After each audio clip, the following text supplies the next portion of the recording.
kings and queens coming in with a PV, dealing with tribe, giving y'all some footage, behind the scenes footage on some things. So what's coming up is my grandson, our oldest grandson, is having a born day celebration. And of course, you know, he's gonna always get educated. All I'm gonna get educated on the truth of the day you were born, birthed, however you want to call it.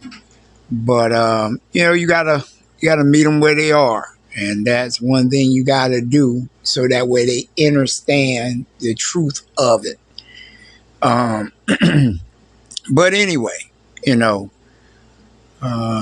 well, you got to do it sometimes. But he got a dinner, and he's also going to be doing a song. He wanted to do a song. I don't know if with me or not, but if it's just him, then fine. But I'm producing the track.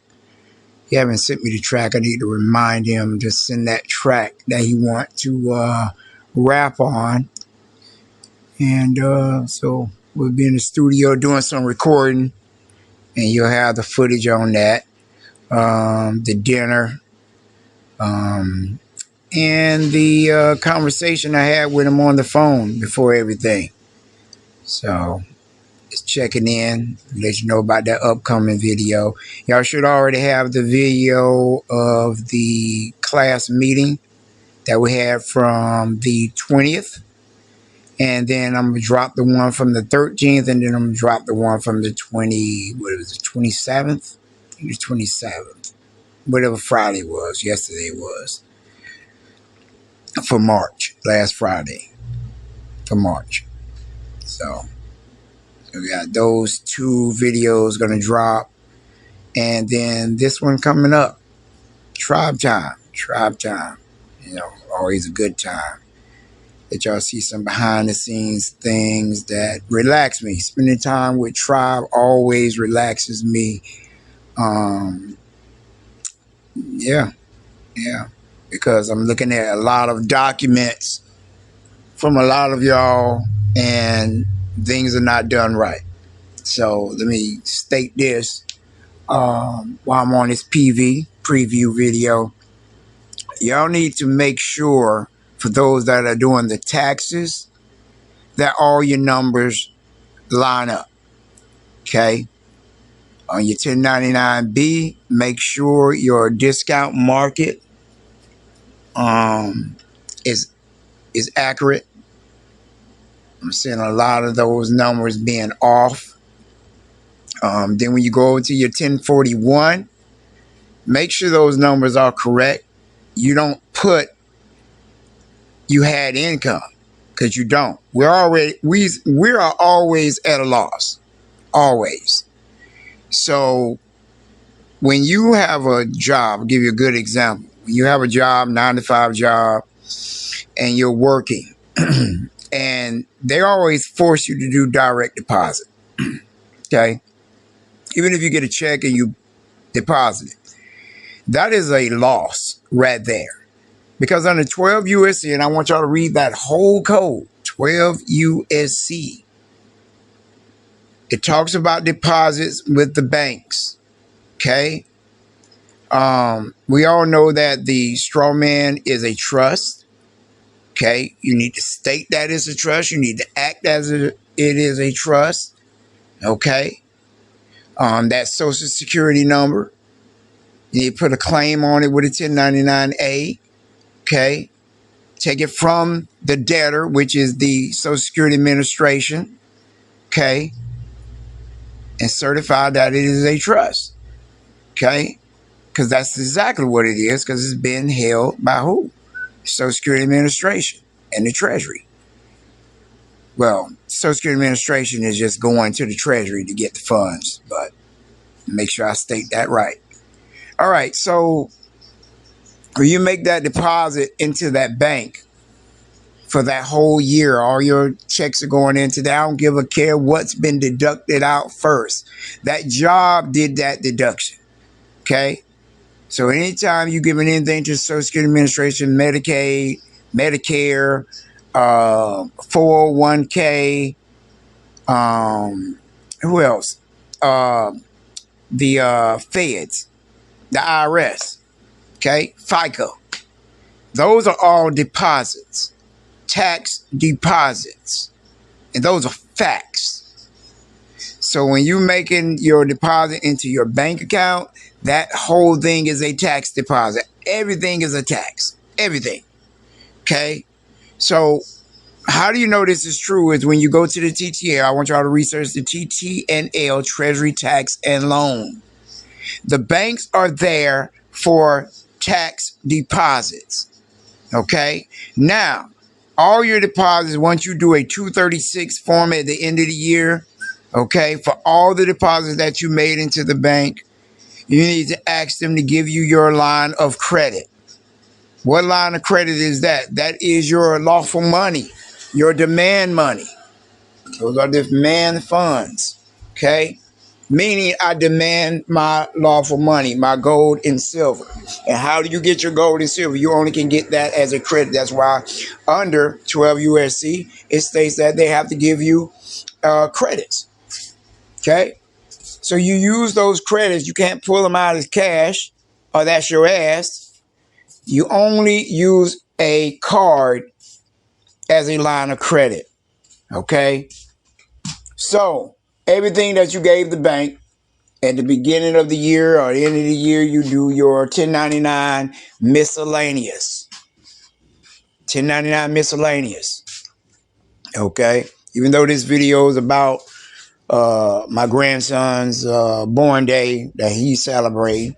Okay, I don't want to be rude, and but you know me, I'm always going to educate you, regardless of what you're doing. For those who set up these VIP appointments, know when you're trying to come to me with some stuff that's outside the 100 kings and queens, I'm only going to correct you. I'm not going to sit here and agree with anything you're doing from the outside. I'm not. It's not right. Okay. I'm only here to lead you in the right direction. Okay, so back to it. So you do a 1099 miscellaneous and a 1099B. 1099 miscellaneous shows that you gave the bank whatever gross amount that you had.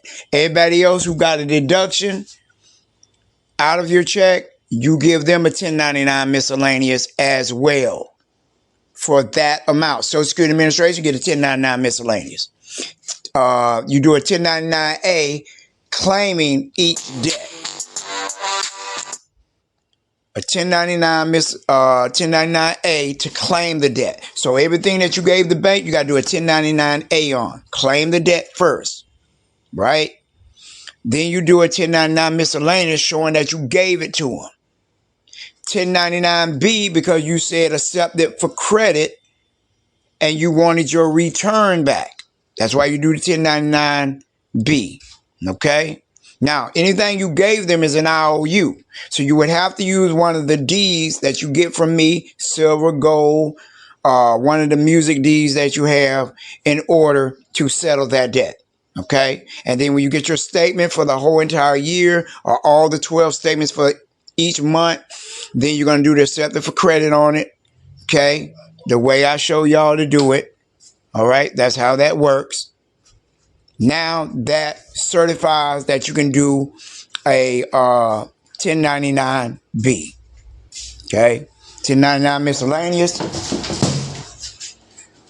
Okay, so with those three done, now they owe you. So now what happens in those cases is this.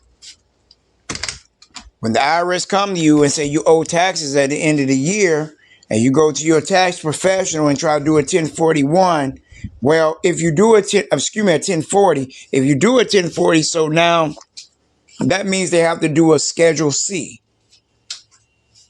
as everything's been expensed out. You gave them a loan now. So anytime you give out that loan, that's an expense.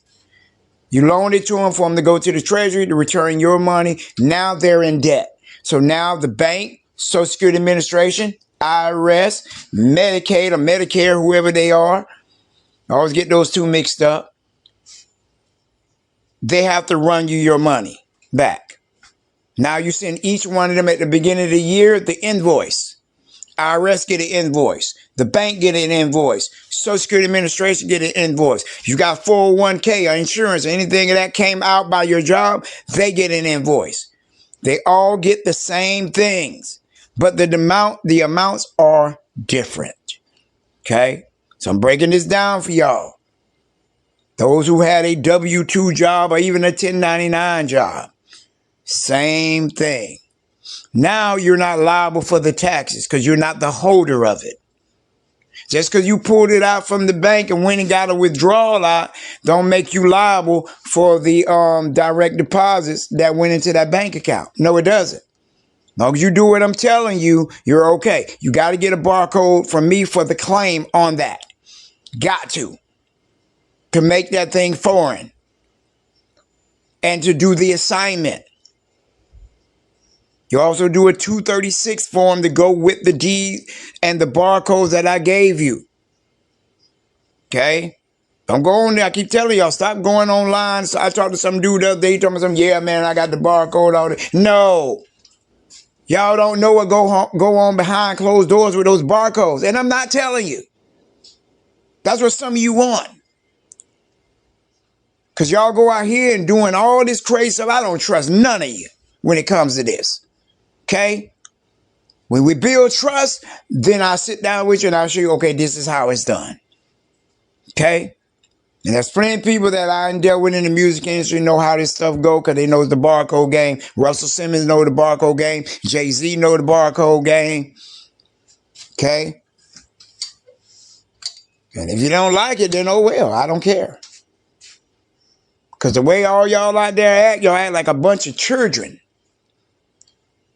With your damn pamper falling down with a cigarette in your mouth, poop running down your leg, running around, throwing spitballs on the wall and stuff. That's how you act. But I understand. Because the scripture says, unless you like one of these little ones, you won't make it into the kingdom of heaven. What is the kingdom of heaven? The kingdom of heaven is inside of you.